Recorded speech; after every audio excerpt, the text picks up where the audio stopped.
What's up, guys? All you new hotshots, car haulers, you're in the plan to make your business. You want to start your business. You want the best advice. You need to know what's best for what you're doing, right?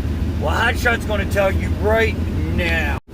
So, what's up, guys? It's your boy Hotshot. I just seen a video, and I'm not dogging the person, nor am I going to mention who it was, but I'm going to put my perspective on it because what he does and what I do are totally different, but yet we both talk about the same thing.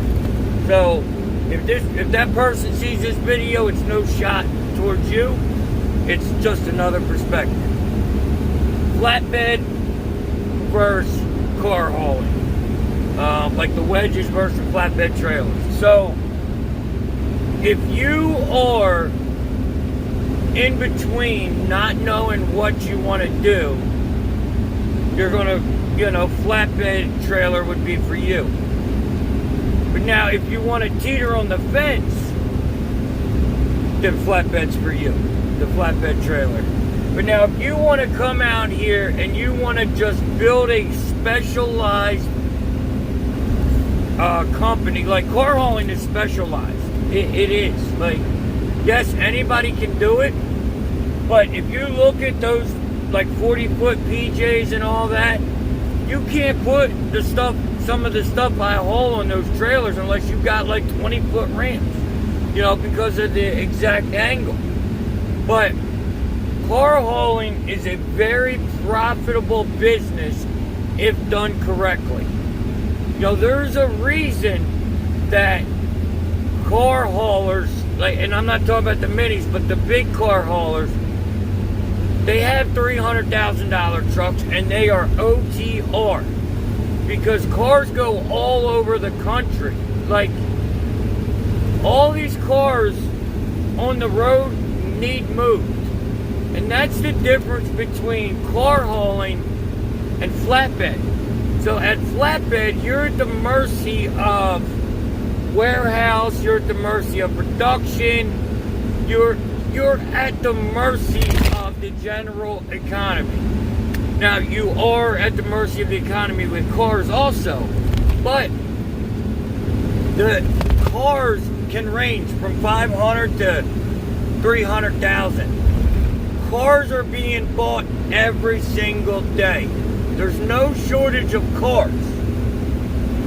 Now, if you're going to haul cars, you need to do your research and know what you're going to do.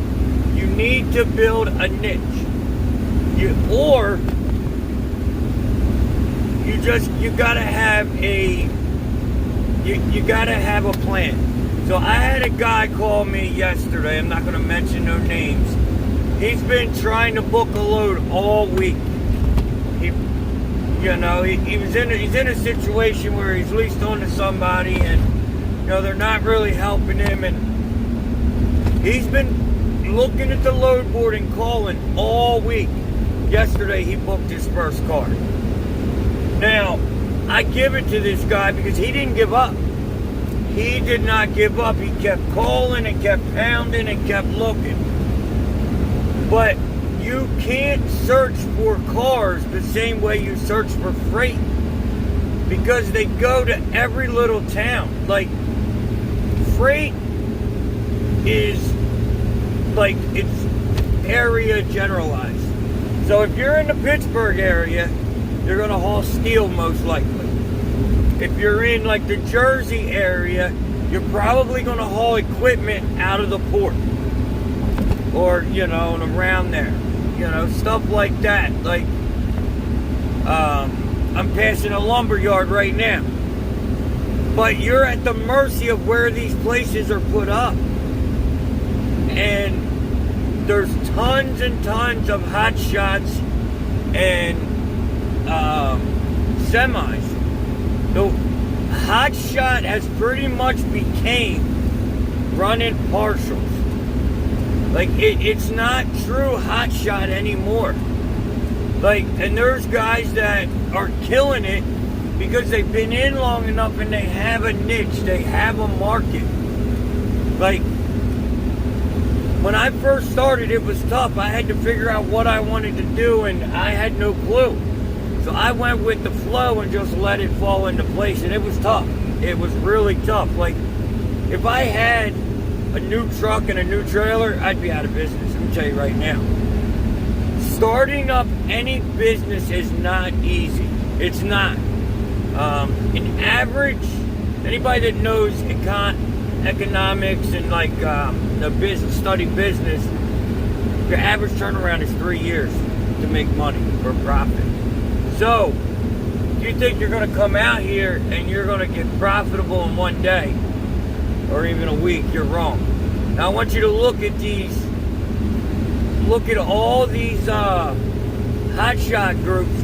How many trucks are 2017 or newer, and newer trailers are up for sale already, under 100,000 miles. It's tough. But car hauling is, because you can, like everybody says, oh, you can only haul cars. You can only haul cars.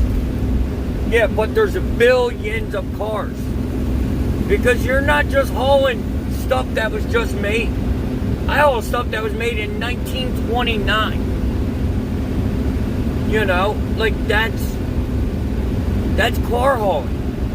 And now it is very hard to make money hauling 2 cars at a time.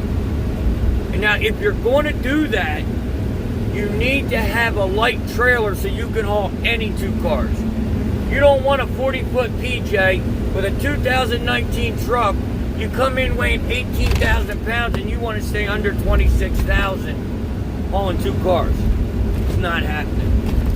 But the way 3 cars breaking down is, I'm sure you guys have seen me say, first one's expensive, first one's fuel, second's expenses, third's profits. If you take one away, you know what you got. Now, there's a major price point difference in the used trailer market. You can get a used good wedge, $3,500, $4,000. You know, these used trailers, like the flatbeds, they're going to be up there. Between like 8, 10, 15, you know, just all depends. But in 2 miles, take exit 19 toward US 1 Southport. Which trailer is best to buy? And that's what I'm going to buy. You go into a business saying, what am I going to do?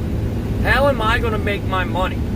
Am I going to come out here and just haul whatever comes across the board? You're setting yourself up. You know, like, I know guys that do both. But very rarely do they have small cars on their trailer. You know, you're very rarely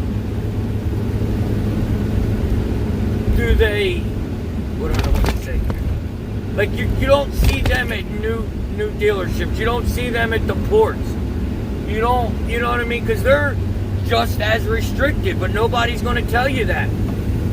They can haul cars, but they can't haul cars. They can haul big trucks and SUVs. They're not car haulers, you know? So that's what you have to look at. Like, if you're talking to me about car hauling and I'm telling you my numbers and all that, and then you're like, oh, well, I'm going to do a flatbed and I'm going to do the same as Hotshot. No, you're not. You're not getting that AMG S63 on there. You know? You're not getting Ford Focus on there.